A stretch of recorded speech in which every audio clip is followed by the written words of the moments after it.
अस्सलाम वालेकुम students, welcome to channel Sayar medical learning. Students, आज की जो हमारी ड्रग है एंटी एमेटिक ड्रग्स होंगी। फार्मास्यूटिकेशन फार्माकोलॉजी यूनिट 6 में हम पढ़ रहे हैं drug used to treat emetic या वॉमिटिंग। ऐसी ड्रग्स जो कि एंटी वॉमिटिंग इफेक्ट देती हैं या एंटी एमेटिक इफेक्ट देती हैं, उन ड्रग्स के बारे में हमने इस यूनिट में जानना है। तो सबसे पहले स्टार्ट करते हैं रीडिंग से। रीडिंग के बाद हम देखेंगे कि जो वॉमिटिंग है वो क्या चीज़ है और इसकी जो कॉजेज हैं उसके बारे में, और उसके बाद जो प्रोटोटाइप ड्रग्स यूज़ हो रही हैं एमेटिक में उनके बारे में जानेंगे। तो स्टार्ट करते हैं रीडिंग से। Vomiting is a protective reflux mechanism. अब ये क्या है, वॉमिटिंग क्या है कि ये एक रिफ्लक्स मैकेनिज्म है for eliminating irritant of harmful substances from upper GIT. यानी ये एक ऐसा मैकेनिकल प्रोसेस है, मैकेनिज्म है जिसमें हमारे जीआईटी के अंदर प्रेजेंट जो इरिटेंट और हार्मफुल सब्सटेंस होते हैं उनको थारो रिफ्लक्स जो एंटी पैरास्टालसिस मूवमेंट है इसके जरिए जो है वो बॉडी से थारो माउथ एलिमिनेट किया जाता है। ऐसी कंडीशन होती है एमेटिक कंडीशन। इमेटिक कंडीशन यानी ऐसा रिफ्लेक्स जिसमें peristalsis movement anti peristalsis movement में तब्दील हो जाती है और स्टोमिक के अंदर इरिटेंट पैदा करने वाले या हार्मफुल सब्सटेंसेस जो हैं उनको हमारा जो जीआईटी है ये थारो माउथ बाहर निकाल देता है। ऐसी कंडीशन को कहते हैं वॉमिटिंग। ठीक है, अब सबसे पहले हमने देखना है कि वॉमिटिंग की काजेस क्या है, उसके बाद हम देखेंगे कि इस वॉमिटिंग को कम करने के लिए या इस वॉमिटिंग को जो ख़त्म करती हैं या अगेंस्ट वॉमिटिंग के काम ड्रग्स काम करती हैं उसको हम एंटीएमेटिक ड्रग्स का नाम देंगे। सबसे पहले काजेस देखते हैं।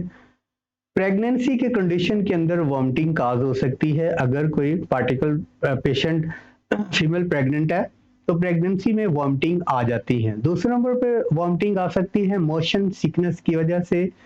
मोशन सिकनेस की वजह से किसी ने अगर 4 to 6 आवर ट्रैवल किया है तो इसकी वजह से भी जो है वो मोशन सिकनेस की वजह से वॉमिटिंग हो सकती है, ट्रैवलिंग वॉमिटिंग। उसके बाद जीआईटी ऑब्स्ट्रक्शन है। किसी वजह से अगर इस जीआईटी ट्रैक के अंदर किसी किस्म की ऑब्स्ट्रक्शन काज होती है तो उस ऑब्स्ट्रक्शन की वजह से भी वॉमिटिंग काज हो सकती है। उसके बाद स्टूडेंट्स अगली जो काज है वो पेप्टिक अल्सर है। पेप्टिक अल्सर की वजह से भी वॉमिटिंग काज हो जाती है। अगर किसी पार्टिकल पर्सन को पेप्टिक अल्सर्स की सिम्टम्स हैं, पेप्टिक अल्सर्स की कंडीशन से दो चार है तो वॉमिटिंग काज हो सकती है। इसके बाद है ड्रग टॉक्सिसिटी। बहुत से हमने ड्रग की टॉक्सिसिटी के अंदर ड्रग के एडवर्स इफेक्ट के बारे में पढ़ा, वहां पे नोजिया वॉमिटिंग है। तो ड्रग की टॉक्सिसिटी की वजह से भी वॉमिटिंग काज हो सकती है। ये हम पढ़ रहे हैं वॉमिटिंग की काजेस, किन किन बिना पर वॉमिटिंग जो है वो हो सकती है। रीनल फेलियर की वजह से अगर किडनी अपना प्रॉपर फंक्शन नहीं कर रहे तो रीनल फेलियर होगी, यानी वो जो यूरिन है उसकी फॉर्मेशन नहीं कर रहे तो इसको कहते हैं रीनल फेलियर या किडनी फेलियर। इस कंडीशन के अंदर भी वॉमिटिंग काज होगी। अगर हेपेटाइटिस की कंडीशन है, इन्फ्लेमेशन ऑफ लीवर, इसको हेपेटाइटिस के बारे में आप जानते हैं कि इन्फ्लेमेशन है, लीवर की इन्फ्लेमेशन है, हेपेटाइटिस की वजह से भी जो है वो वॉमिटिंग काज हो सकती है।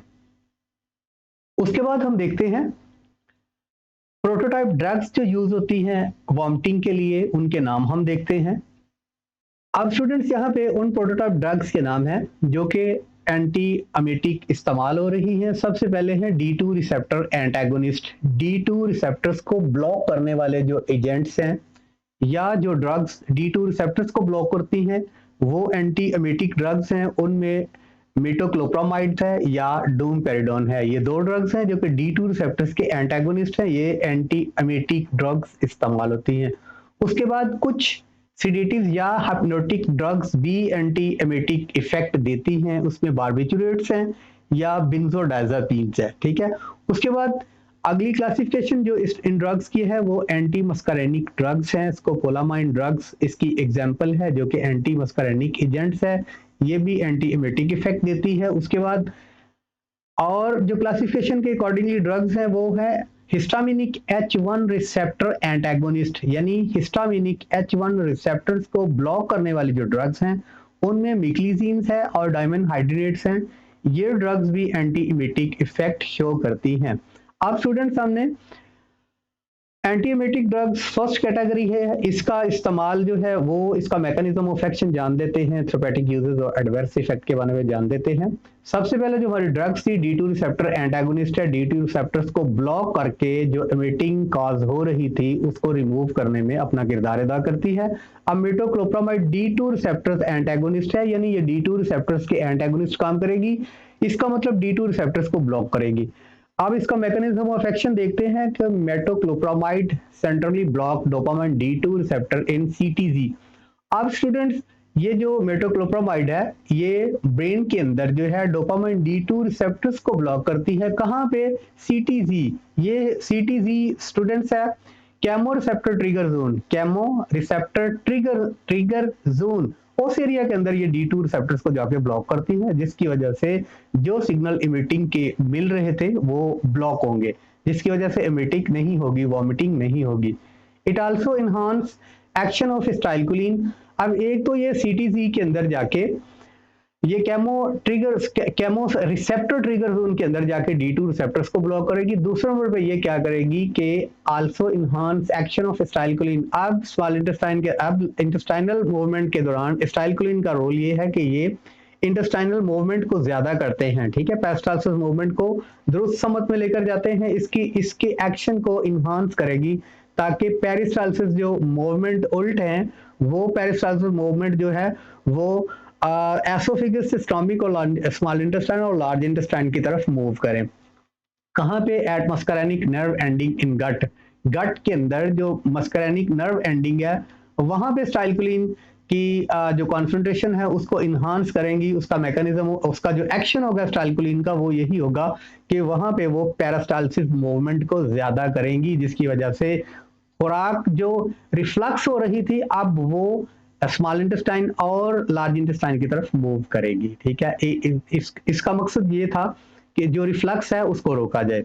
अब थेरेपेटिक यूजेस की बात की जाए तो metoclopramide is used to treatment of nausea and vomiting. Nausea और वॉमिटिंग एक दूसरे के साथ जुड़ी हुई टर्म्स होती है हमेशा।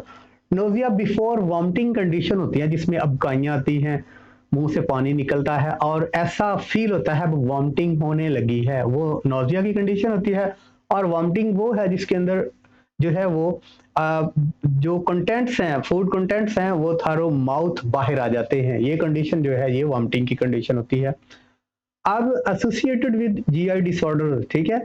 अब नोजिया कंडीशन, नोजिया वॉमिटिंग जो है ये GIT के डिसऑर्डर्स के अंदर आती हैं। बिफोर इमरजेंसी एनेस्थीसिया, अगर इमरजेंसी के तौर पे एनेस्थीसिया देना हो एंड इन गैस्ट्रोफिजियल रिफ्लक्स, और यानी इसको इस मेडिसिन को दे सकते हैं इमरजेंसी एनेस्थीसिया से पहले।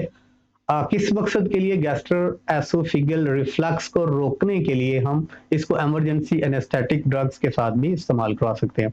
अब इसका एडवर्स इफेक्ट क्या है? रेस्टलेसनेस हो सकती है और डायरिया काज कर सकती है। ये स्टूडेंट्स आज की हमने फर्स्ट ड्रग के बारे में पढ़ लिया है, इसके मैकेनिज्म ऑफ एक्शन के बारे में पढ़ लिया है। इंशाल्लाह अगली ड्रग और इसका मैकेनिज्म ऑफ एक्शन देखने के लिए अगले लेक्चर में इंशाल्लाह पढ़ेंगे। तब तक के लिए इजाजत हो। अस्सलाम वालेकुम।